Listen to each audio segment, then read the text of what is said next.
What does it mean to be in public service? Let me start with a story.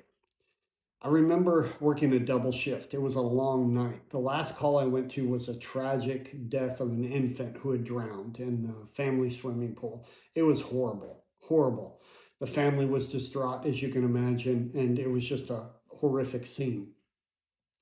After a scene like that, you're physically and emotionally drained. Just the chaos that was that scene. And I remember heading home from a long shift and just feeling for the family. Just my heart was heavy.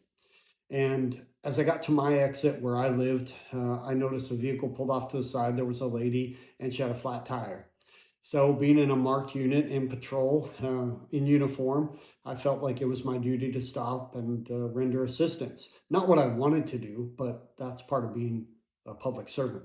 So I stopped, and as I got out of my police car, I remember she began to yell at me about how long it took me and where had I been. And I wasn't even in my jurisdiction. I was outside my jurisdiction. What my ego wanted me to do was get back in my patrol car, slam the door shut, and drive off and leave her there.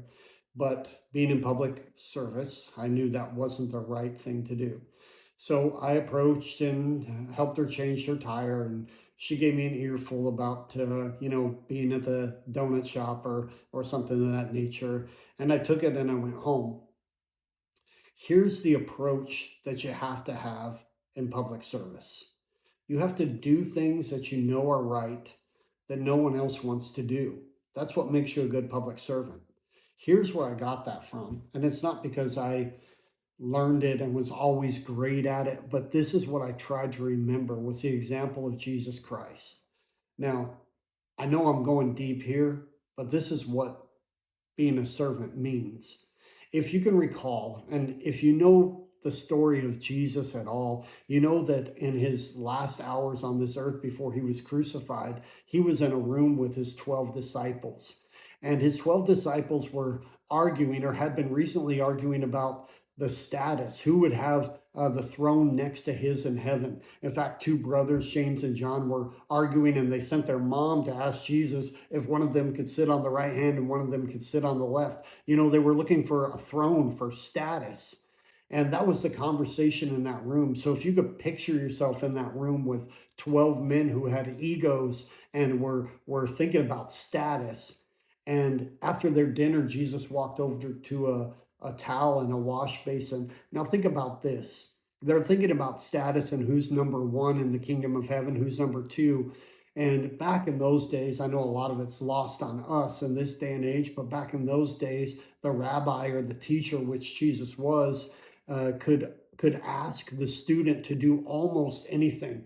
In fact, back in that day, when you had a student, the student was supposed to walk so closely to the rabbi that the dust of the teacher's feet as they walked would land on the student.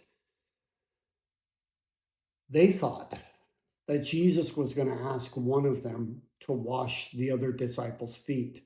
Think about the roads back then, not like our roads now. I mean, our roads are filthy, but they're nothing compared to the roads in Jesus's day. The animals that were walking on those roads, the animals just used the bathroom and you walked through it or around it. I mean, that's what they traveled when they were moving sheep. They would move hundreds and thousands of sheep or camel or whatever they were moving on the same roads that people were walking. So their feet were very dirty. They were filthy.